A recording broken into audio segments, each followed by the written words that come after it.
விழாக்கு வந்து அபியோட ஃபேமிலியும், இங்க வந்து ராகவோட ஃபேமிலி எல்லாருமே வந்து ஒண்ணா இருக்காங்க. அப்போ வந்து என்ன பண்றாரு, ஆகாஷ் வந்து ஒரு பூவ பறிச்சுட்டு போயிட்டு அனு கிட்ட குடுத்து லவ் ப்ரப்போஸ் பண்றாரு. "என்னங்க நீங்க எல்லார் முன்னாடி இப்படி பண்றீங்க? யாராவது பார்த்தா என்ன ஆவறது?" அப்படின்னு சொல்லிட்டு பேசிட்டு இருக்காங்க. உடனே வந்து அந்த டைம்ல கரெக்ட்டா இது எல்லாத்தையுமே பார்த்துடுறாங்க.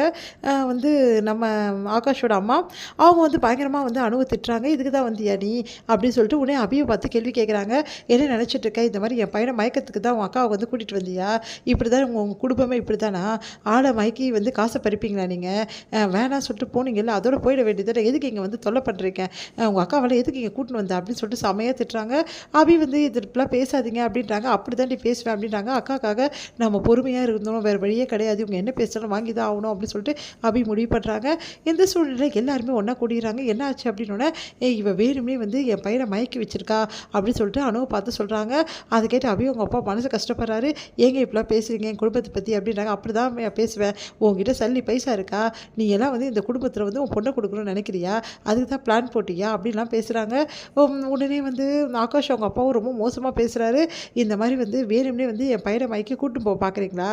சரியான வந்து இந்த குடும்பம் தானே, பிச்சைக்கார குடும்பம் தானே உங்களுது. எதுக்கு இங்கலாம் இருக்கீங்க? போங்க இங்கேருந்து" அப்படின்னு சொல்லிட்டு செமையா திட்டி விடுறாரு. இதெல்லாம் கேட்டா அபி மனசு கஷ்டப்படுறாங்க. உடனே வந்து செமையா டென்ஷன் ஆகுறாங்க. "இங்க பாருங்க உங்களுக்கு என்ன பிரச்சனை?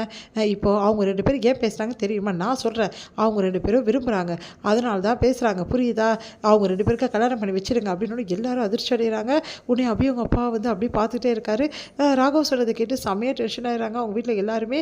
உடனே வந்து "என்ன ராகவ் என்ன ஆச்சு? ஏன் இப்படிலாம் பேசுற?" அப்படின்னா, "ஆமா அவங்க 2 பேரும் விரும்புறாங்க. அவங்க கல்யாணம் பண்ணிக்கணும்னு ஆசைப்படுறாங்க. இதுல என்ன தப்பு இருக்கு?" அப்படின்னோனே, "அவங்க கிட்ட 10 பைசா கிடையாது. இந்த மாரி வந்து சாதாரண ஃபேமிலிலலாம் என் பையன வந்து தள்ளிவிட பார்க்குறியா? நீ மட்டும் ரிச்சான பொண்ணா பார்ப்ப. என் பையன் மட்டும் இங்க கஷ்டப்படணுமா? அதனால வந்து நான் இத ஒத்துக்கவே மாட்டேன்" அப்படின்னு சொல்லிட்டு ஆகாஷ் அவங்க அப்பா, அம்மா 2 பேருமே சொல்றாங்க. அத கேட்டு எல்லாருமே அதிர்ச்சி அடைங்க. "உங்களுக்கு என்னங்க பிரச்சனை? பணம் தானே பிரச்சனை. என் பேர்ல என்னென்ன ப்ராப்பர்ட்டீஸ் இருக்கோ அது எல்லாமே வந்து என் தம்பி பேர்ல இது எழுதி குடுத்துறேன். அனு பேர்லயும் எழுதி குடுத்துறேன். அப்புறம் உங்களுக்கு எந்த பிரச்சனையும் இல்ல" அப்படின்னோனே யோசிக்கிறாரு ஆகாஷ் அவங்க அப்பா. "அப்ப எல்லா ப்ராப்பர்ட்டியும் நம்மளுக்கு வந்துருமா?" அப்படின்னு சொல்லிட்டு உடனே வந்து ஆகாஷ் அவங்க அம்மா சொல்றாங்க, "நீ என்ன சொன்னாலும் சரி இந்த கல்யாணத்துக்கு நான் சம்மதிக்கவே மாட்டேன். அவங்க ஸ்டேட்டஸ் என்ன? நம்ம ஸ்டேட்டஸ் என்ன?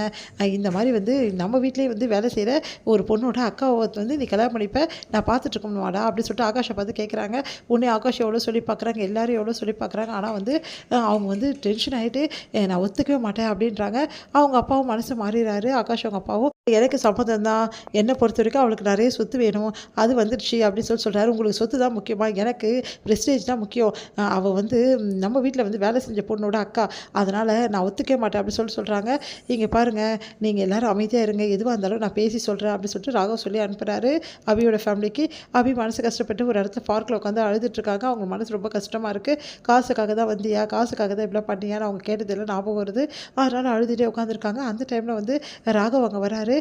"அபி என்ன இப்படி உட்காந்துருக்கா?" அப்படின்னு சொல்லிட்டு கர்ச்சீப் தராரு. உடனே அபி வந்து பார்த்துட்டு, "நீங்களா?" அப்படின்றாங்க. "ஆமான்றாரு." உடனே வந்து "எதுக்காக அழுவுற?"